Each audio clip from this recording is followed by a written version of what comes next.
So guys, what's up? So, ang tagal na natin din ginagawa to, pero sobrang tagal ko na rin kasi hindi na nasa-start yung mga kotse. So, tara samahan niyo ako mag-start yung mga sasakyan.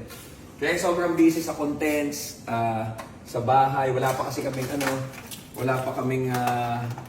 mga kasambahay.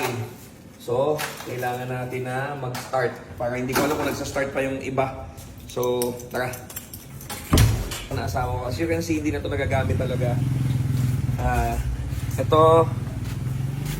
Yan, so start muna natin sila kasi sobrang tagal na nito guys. As in, hindi ko na siya nagagamit talaga. Hindi ko na masyado ginagamit. Kasi nga, medyo tumatanda na tayo. Ang gusto lang natin. Mamaya papakita ko sa inyo yung mga ginagamit namin everyday.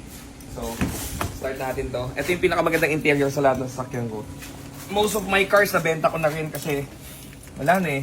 Wala na yung hilig ko. So, ayan. One down. Mabilis lang naman to mga to.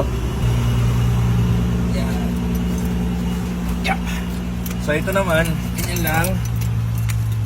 Tagal na ito. Siguro mga isang buwan ko na yata itong di na i-start. Ayan.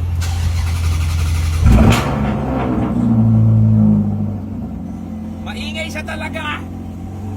Hindi na pwede sa mga titong kapareho ko. Sa kabila. So ito dito.